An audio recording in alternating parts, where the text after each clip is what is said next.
नमस्कार साथियों, देवव्रत क्लासेस में आपका हार्दिक स्वागत अभिनंदन है। आज हम पढ़ेंगे करंट जीके के बहुत ही महत्वपूर्ण प्रश्न। राज्य का पहला ऑटोनॉमस इंस्टीट्यूट्स और किस क्षेत्र में, इंजीनियरिंग क्षेत्र में राज्य के किस जिले में खोला जाएगा? तो ध्यान रखना, जयपुर में खुलेगा। इसके लिए कितनी लागत आएगी? 100 करोड़ रुपए की लागत आएगी, जिसकी घोषणा सीएम गहलोत ने हाल ही में की। अगला प्रश्न है, राज्य के किन शहरों में 5G नेटवर्क की शुरुआत 7 जनवरी 2023 से हुई? वेरी वेरी इंपॉर्टेंट प्रश्न। या ऐसा पूछ सकते हैं कि राज्य में, या वहाँ पर नाम दे देंगे आपको अलग अलग जिलों के, की शुरुआत क्या है, सर्वप्रथम हुई या 7 जनवरी को हुई? तो ध्यान रखना कहाँ पर हुई? जयपुर, जोधपुर और उदयपुर के अंदर। कितने जिलों के अंदर? 3 जिलों के अंदर सर्वप्रथम क्या है? 5G नेटवर्क की शुरुआत की। कौन से नेटवर्क की? ध्यान रखना, जियो की शुरुआत इन 3 शहरों में हुई। और इसका जो लॉन्चिंग है वो किसने की? सीएम अशोक गहलोत ने इसकी शुरुआत की। अब ध्यान रखना, राजस्थान है वो 5G पॉलिसी बनाने वाला देश का प्रथम राज्य है। तो प्रश्न पूछा जा सकता है वहां पर कि 5G पॉलिसी बनाने वाला पहला राज्य है कौन सा? राजस्थान। अगला प्रश्न है, खुशी राजीविका स्वयं सहायता समूह के द्वारा किस गांव में सैनिटरी मैन्युफैक्चरिंग मशीनें शुरू की गई? तो ध्यान रखना, लूण कंसर के अंदर। अब ध्यान रखना, लूण कंसर एक गांव है, ठीक है ना। तो इसके अंदर सैनिटरी मैन्युफैक्चरिंग मशीन की शुरुआत है किसने? खुशी राजीविका स्वयं सहायता समूह के द्वारा हाल ही में की गई। और ध्यान रखना, पहली जो सैनिटरी मैन्युफैक्चरिंग मशीन है वो कहाँ पर लगाई गई? तो ध्यान रखना, पाली में। कहाँ पर लगाई गई? पाली के गदरडा के अंदर लगाई गई। अगला प्रश्न है, राज्य के कितने बांधों के जीर्णोद्धार के लिए विश्व बैंक ने कितनी राशि स्वीकृत की? तो ध्यान रखना, 3 बांधों के लिए। मेनली कितने बांधों के लिए? 3 बांध। कौन कौन से? राणा प्रताप सागर, जवाहर सागर और कोटा बैराज, यानी चंबल पर जो बने हैं। अब ध्यान रखना, कहाँ पर बने हैं? ये चंबल पर बने हैं। तो इन तीनों बांधों के लिए कितनी? 183 करोड़ की राशि है वो वर्ल्ड बैंक ने जारी कर दी। और ध्यान रखना, अब ये जो जीर्णोद्धार है किसके सहयोग से किया जा रहा है? ध्यान रखना, केंद्रीय जल आयोग और वर्ल्ड बैंक की सहायता से किया जा रहा है। अगला प्रश्न है, भारत के किस सीजेआई को Harvard law school centre on the legal profession के द्वारा अवार्ड फॉर ग्लोबल लीडरशिप के द्वारा सम्मानित किया जा रहा है? तो किसे? आपको पता है, सीजीआई डीवाई चंद्रचूड़ को। डीवाई चंद्रचूड़ को क्या है? इस अवार्ड से सम्मानित किया जा रहा है। अगला प्रश्न है, युद्धाभ्यास वीर गार्जियन। ध्यान रखना, युद्धाभ्यास वीर गार्जियन किन 2 देशों के बीच में होगा? तो ध्यान रखना, भारत और जापान के बीच में। और कहाँ पर? हाकुरी एयरबेस, हाकुरी एयरबेस जापान के अंदर इस युद्धाभ्यास का आयोजन होगा। कब? ध्यान रखना, कब से? 16 से लेकर 26 जनवरी, 16 से लेकर 26 जनवरी के बीच में। अगला प्रश्न है, भारत की स्क्वाड्रन रन लीडर जो किसी विदेशी युद्धाभ्यास में भाग लेने वाली देश की पहली महिला पायलट होंगी? तो ध्यान रखना, कौन होंगी? अवनी चतुर्वेदी। और ये साथियों वेरी वेरी इंपॉर्टेंट प्रश्न होगा आने वाले समय का, क्योंकि ये सुखोई 30 को उड़ाने वाली, ध्यान रखना, सुखोई 30 को उड़ाने वाली पहली महिला पायलट होंगी। और किसी विदेश में होने वाले युद्धाभ्यास में भाग लेने वाली भी क्या होंगी? पहली महिला हैं। 44वीं नेशनल जूनियर वॉलीबॉल चैंपियनशिप में राजस्थान ने किस राज्य को हराकर यह चैंपियनशिप अपने नाम की? तो ध्यान रखना, गर्ल्स की बात हो रही है। गर्ल्स चैंपियनशिप में राजस्थान ने उत्तर प्रदेश को 3-1 से हराकर क्या है यह चैंपियनशिप अपने नाम की। ध्यान रखना, गर्ल्स की बात हो रही है यहाँ पर। जबकि बॉयज़ वाले में क्या हुआ? बॉयज़ वाले में ये जो अपनी टीम है वो उपविजेता रही। अगला प्रश्न है, स्टेट पैरा एथलेटिक्स जूनियर सब जूनियर चैंपियनशिप का आयोजन राज्य के किस जिले में किया गया? वेरी वेरी इंपॉर्टेंट प्रश्न। कहाँ पर किया गया? आर्यन स्पोर्ट्स स्कूल जयपुर के अंदर किया गया। अगला प्रश्न है, स्टेट पैरा एथलेटिक्स चैंपियनशिप में राजस्थान के किन बालिकाओं ने 3-3 गोल्ड मेडल जीतने में सफलता प्राप्त की? ध्यान रखना, कौन कौन सी वो बालिकाएं थी जिन्होंने आर्यन स्पोर्ट्स स्कूल जयपुर में संपन्न हुई स्टेट पैरा एथलेटिक चैंपियनशिप में 3 पदक जीते और वो भी अलग अलग स्ट्रीम में भी जीते। तो पहला नाम है कीर्ति जांगिड़, ध्यान रखना, कीर्ति जांगिड़ कहाँ की है? जयपुर की है। और दूसरी है रजनी बावरिया, कहाँ की है? सीकर की है। यानी 2 तो ये गर्ल्स हैं, 2 ही बॉयज़ हैं। पहला है लोकेंद्र, जयपुर का है, और दूसरा है गौरव स्वर्णकार, कहाँ का है? बीकानेर का। तो ध्यान रखना, 2 गर्ल्स और 2 बॉयज़ ने एक ही प्रतियोगिता में 3 पदक हैं जीतने में सफलता प्राप्त की। अगला प्रश्न है, भारत ने T20 सीरीज में किस देश को हराकर यह सीरीज अपने नाम की? तो ध्यान रखना, भारत ने हाल ही में श्रीलंका के साथ में संपन्न हुई T20 सीरीज में श्रीलंका को 2-1 से हराकर यह सीरीज है वो अपने नाम कर ली। और भारत ने श्रीलंका को कितनी बार? 25वीं बार ये सीरीज है हराकर है जो अपने नाम की। अगला प्रश्न है, तंबाकू मुक्त अलवर अभियान, तंबाकू मुक्त अलवर अभियान अलवर जिले में किस संस्था के द्वारा संचालित किया जा रहा है? तो ध्यान रखना, जिला प्रशासन यानी जिला कलेक्टर अलवर के द्वारा संचालित किया जा रहा है। दोस्तों, एक दिन अलवर की बात करेंगे क्योंकि अलवर के अंदर बहुत सारे अभियान है वो संचालित किए जा रहे हैं। और आपको पता होगा पिछले दिनों दिव्यांगों के लिए संचालित योजना के अंदर क्या है कि अलवर जिले को क्या किया गया था? सम्मानित किया गया था। अगला प्रश्न है, राजस्थान के किन 2 व्यक्तियों को महिला सशक्तिकरण का माय इंडिया फाउंडेशन अवार्ड 2023 से नवाजा गया? बहुत ही पूर्ण प्रश्न। तो ध्यान रखना, हिमांशी गहलोत और ऐश्वर्या जंवर को, हिमांशी गहलोत और ऐश्वर्या जंवर को इस सम्मान से यानी माय इंडिया फाउंडेशन अवार्ड 2023 से सम्मानित किया गया है। अगला प्रश्न है, राज्य के किस जिले में नवीन डेंटल कॉलेज खोलने की घोषणा सीएम गहलोत ने हाल ही में की? यानी किस जिले के अंदर डेंटल कॉलेज खोला जाएगा? तो ध्यान रखना है, अपने घरेलू जिले कहाँ पर? जोधपुर के अंदर। साथियों, वीडियो को लाइक कर दिया करो, शेयर कर दिया करो। देखो, आपको बस एक थोड़ा सा अंगूठा दबाना है और उसमें दबाने में आप कंजूसी करते हो, तो प्लीज़ वीडियो को लाइक कर दिया करो, शेयर कर दिया करो, और उसके तो कमेंट भी किया करो। अगला प्रश्न है, भारतीय मूल की किन 2 सगी बहनों को डायना अवार्ड 2023 से सम्मानित किया गया है? तो ध्यान रखना, श्रेया और सैफरॉन पटेल, श्रेया और सैफरॉन पटेल कहाँ रहती है? ये अमेरिका के अंदर रहती है। कहाँ की है? भारतीय मूल की हैं।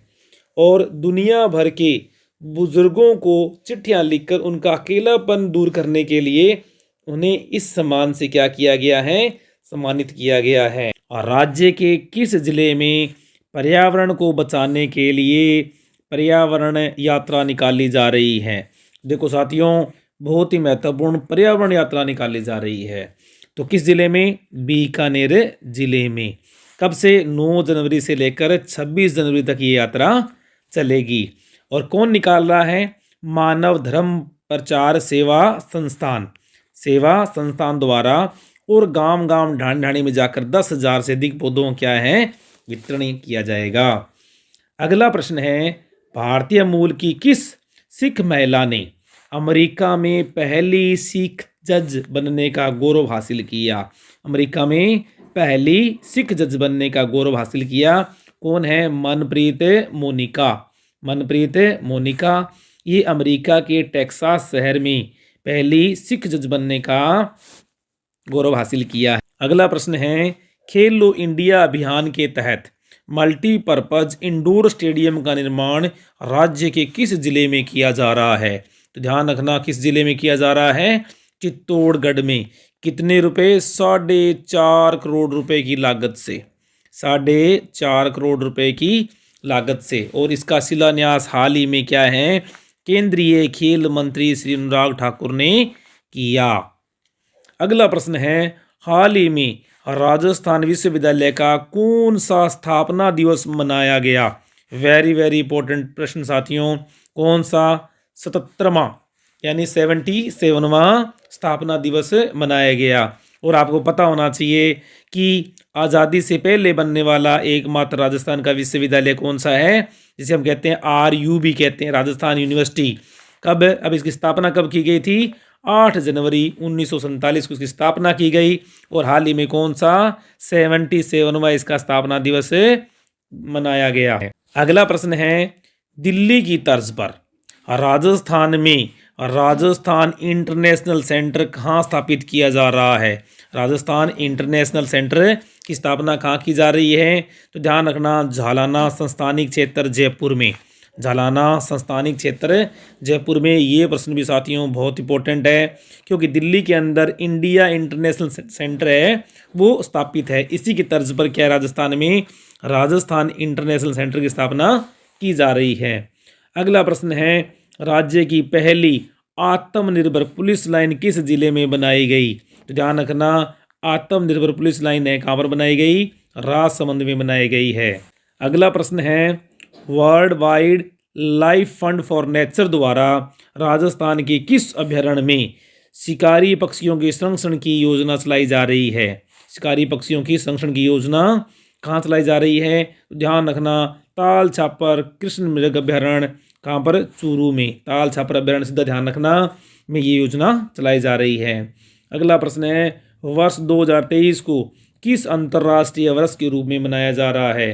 तो ध्यान रखना, जो यूएन है वो भारत के सुझाव पर अंतर्राष्ट्रीय बाजरा वर्ष के रूप में 2023 को मना रहा है। अगला प्रश्न, राज्य के सबसे बड़े न्यूक्लियर पावर प्लांट की स्थापना किस जिले में की जा रही है?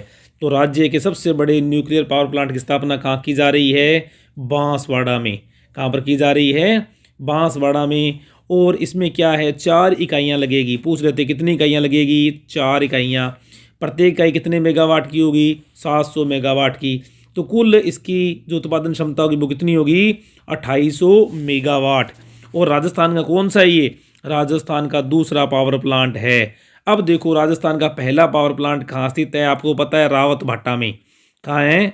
रावत भाटा के अंदर है, चित्तौड़गढ़ के अंदर है। और जिसकी जो कुल जो क्षमता है कितनी है? 1180 मेगावाट है। ठीक है, 1180 मेगावाट है। जबकि इसकी कितनी होगी? 2800 मेगावाट। और इसकी स्थापना कौन करने जा रहा है? Nuclear power corporation of India. यानी पूरा का पूरा जो प्लांट है क्या होगा? स्वदेशी होगा। और किससे होगा? दबित भारी पानी, यानी भारी पानी आप जानते हो D2O, ये सूत्र होता है भारी जल का। तो ध्यान रखना, ये जो न्यूक्लियर प्लांट है यहाँ पर कौन सी जल का उपयोग किया जाएगा? भारी जल का। उत्पादन क्षमता पूछ लेंगे कितनी? 2800 मेगावाट। और कौन बना रहा है इसको? Nuclear power plant, nuclear power corporation of India के द्वारा इसको लगाया जा रहा है। बहुत ही महत्वपूर्ण। और राजस्थान का कौन सा है ये? दूसरा न्यूक्लियर पावर प्लांट है साथियों। और इस पर कितने रुपए खर्च होने की संभावना है? तो ध्यान रखना, 26,000 करोड़ रुपए। 26,000 करोड़ रुपए इस पर खर्च होंगे। बजट घोषणा 2022-23 के अनुसार राज्य सड़क सुरक्षा संस्थान का निर्माण राज्य में किस जिले में किया जाएगा? तो ध्यान रखना, कहाँ पर किया जाएगा? जयपुर में किया जाएगा। और इसका उद्घाटन है परिवहन मंत्री श्री बृजेंद्र ओला ने क्या है 11 तारीख को किया, यानी 11 जनवरी को इसका उद्घाटन किया। अगला प्रश्न है, साहित्य संस्थान तहजीब द्वारा राज्य स्तरीय साहित्य अवार्ड 2022 किसे प्रदान किया जाएगा? तो ध्यान रखना, उदयपुर की नावेल निगाह और अफसाना निगार सरबत खान को। और इनका उपन्यास क्या है? कड़वे कर लेवे। कड़वे कर लेवे के लिए इन्हें क्या है राज्य स्तरीय साहित्य अवार्ड से क्या है सम्मानित किया जाएगा। और ध्यान रखना, ये संस्था किस कौन सी है? उर्दू के क्षेत्र में काम करने वाली संस्था है। अगला प्रश्न है, मरु पर्यावरण शिक्षण संस्थान द्वारा लाइफ टाइम मरु रत्न अवार्ड किसे प्रदान किया गया? तो ध्यान रखना, प्रोफेसर आर के गर्ग और मधु आमेरिया को। प्रोफेसर आर के गर्ग और मधु आमेरिया को। अगला प्रश्न है, राष्ट्रपति द्रौपदी मुर्मू ने 10 जनवरी को राजभवन में राजस्थान की किस जनजाति के लोगों से संवाद स्थापित किया? तो किस जनजाति से? ध्यान रखना, सहरिया और कथोड़ी जनजाति से। अब ध्यान रखना, सहरिया और कथोड़ी जनजाति को आपको पता होगा विशेष रोजगार, यानी इनको 200 दिवस का रोजगार प्रदान किया जा रहा है, ये भी आपको पता होना चाहिए। अगला प्रश्न है, 70वें प्रवासी भारतीय दिवस पर विदेश मंत्रालय द्वारा आयोजित राष्ट्रीय कार्यक्रम में राज्य के किस व्यक्ति को आमंत्रित किया। बहुत बड़ी बात है कि राजस्थान जैसे राज्य से किसी व्यक्ति को क्या है, जब विदेश मंत्रालय क्या है स्पेशल आमंत्रित करता है तो कौन है, डॉक्टर निधि प्रजापति। कहाँ की है ये, कोटा की। वेरी वेरी इंपॉर्टेंट है साथियों प्रश्न 2। और कहाँ की है ये, कोटा की। अब क्या ये है कौन, ये क्या है, सोसाइटी हैज़ ईव इंटरनेशनल चैरिटेबल की ट्रस्ट की क्या है, ट्रस्टी है ये। और इन्हें national youth award function of India द्वारा क्या राष्ट्रीय गौरव पुरस्कार से भी क्या है सम्मानित किया जा चुका है। और ये किस क्षेत्र में काम करती हैं ये, इन्हें क्यों सम्मानित किया गया, ये महिला सशक्तिकरण, बालिका शिक्षा, बेटी बचाओ बेटी पढ़ाओ, इसी प्रकार से पर्यावरण, कला, संस्कृति के क्षेत्र में ये उल्लेखनीय कार्य करती है, इसलिए इन्हें राष्ट्रीय गौरव पुरस्कार से सम्मानित किया गया। और इसी कारण क्या इन्हें विदेश मंत्रालय के द्वारा विशेष आमंत्रण दिया गया। राजस्थान इंटरनेशनल फिल्म फेस्टिवल महोत्सव, अब ध्यान रखना रिफ की बात कर रहे हैं अपने, रिफ के अंदर प्राइड ऑफ राजस्थान अवार्ड किसे प्रदान किया जाएगा। वेरी वेरी इंपॉर्टेंट प्रश्न साथियों। तो फिल्म डिस्ट्रीब्यूटर राज बंसल को, फिल्म डिस्ट्रीब्यूटर है राजस्थान के ये राज बंसल को, जो जयपुर से संबंधित है, तो क्या दिया जाएगा, प्राइड ऑफ राजस्थान अवार्ड से सम्मानित किया जाएगा। अगला प्रश्न है 18वां विश्व हिंदी दिवस कब मनाया गया। तो कब मनाया गया, 10 जनवरी को। कब मनाया गया, 10 जनवरी को मनाया गया। थीम क्या है इसकी, हिंदी को जनमत की भाषा बनाना, हिंदी को जनमत की भाषा बनाना। अब देखो विश्व हिंदी दिवस है वो कब से मनाया जा रहा है, तो 2006 से आरंभ किया था, तब से क्या है विश्व हिंदी दिवस मनाया जा रहा है। और अब की बार इसका कौन सा संस्करण था, ये 18वां संस्करण था। ये था साथियों आज का बहुत ही वेरी वेरी इंपॉर्टेंट क्या है महत्वपूर्ण वीडियो को लाइक कर दें, शेयर कर दें, और वीडियो पर फर्स्ट टाइम है तो आप चैनल को सब्सक्राइब अवश्य कर लें। Thank you.